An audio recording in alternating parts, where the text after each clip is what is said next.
Bonjour à toutes et à tous, bienvenue dans cette nouvelle vidéo, dans ce nouveau tuto sur Pipedrive. Aujourd'hui, on va parler d'une nouveauté qui est sortie il n'y a pas très longtemps. Il s'agit de la nouveauté délai sur les automatisations des flux de travail. C'est la possibilité de mettre un délai entre l'exécution de plusieurs tâches dans une automatisation. Mais on va basculer sur mon écran et on va voir tout ça ensemble. C'est parti. Voilà, normalement vous devez voir mon écran. On va reprendre une automatisation que j'avais déjà créée. On va se mettre un délai. Le contexte et le cas d'usage, c'est quoi? On veut envoyer un email 3 mois après qu'une offre ait été gagnée. Donc on va mettre un délai de 3 mois entre le moment où l'offre est gagnée et le moment où on envoie l'email. Donc ça c'est une nouveauté, un délai. Et on va pouvoir le faire. Donc là j'ai créé un petit modèle avant de lancer la vidéo pour pas qu'on perde de temps avec ça. On va la modifier. Donc là j'ai mes conditions, mon déclencheur. Quand une affaire est mise à jour, que le statut de l'affaire a changé et que le statut de l'affaire est devenu gagné, qu'est-ce que je fais? J'envoie un email. Mais je ne vais pas le faire tout de suite. Alors il y a une condition supplémentaire pour tester un pipeline en particulier. On ne va pas s'embrouiller l'esprit avec ça. Voilà. Une affaire est mise à jour, elle passe en gagné. Qu'est-ce qu'on fait? Eh bien, on va, action, envoyer un email. Donc là, on a la possibilité d'envoyer un email ou de déclencher tout un tas d'autres actions.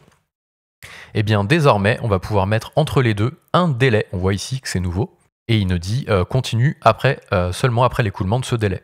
Donc là, nous, on va mettre 3 mois, suivant, pour respecter un petit peu. Donc là, on a des choses prédéfinies, 1 jour, 3 jours, 5 jours. Si vous trouvez votre bonheur là-dedans, pas de souci. Sinon, vous faites personnaliser. Là, il y a pas mal de choses dans prédéfinies.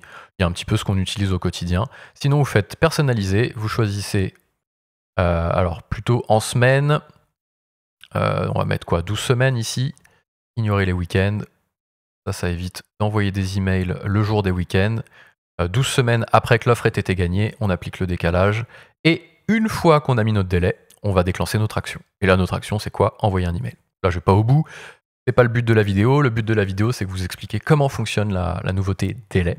Elle fonctionne comme ça. Et vous pouvez la faire à plusieurs étapes. Une affaire est mise à jour. Avant de tester ici le statut, vous pouvez mettre un petit délai. Ça nous arrive souvent de mettre des délais.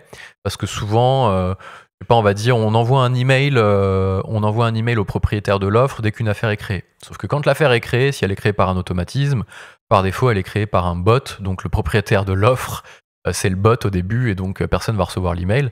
Donc le temps qu'on change le propriétaire, que le dispatch soit fait, on va mettre un petit délai. Affaire créée, délai de 5 minutes, le temps de mettre le propriétaire, surtout si c'est un automatisme qui met le propriétaire, et seulement après on envoie l'email pour notifier. Voilà. Ça peut servir à pas mal de choses. Donc c'est une nouveauté de Pipedrive très intéressante, et on est hyper content qu'il l'ait sorti. Voilà. J'espère que cette petite vidéo vous a plu. N'hésitez pas à mettre un commentaire si vous avez des questions. Si vous avez des idées de tutos que vous voulez traiter, n'hésitez pas à mettre un commentaire aussi. Pour recevoir toutes les vidéos, abonnez-vous à la chaîne et mettez la petite cloche. On fait un peu les youtubeurs pour avoir une notification quand une nouvelle vidéo sort. Et puis moi je vous dis à très vite. Bonne journée!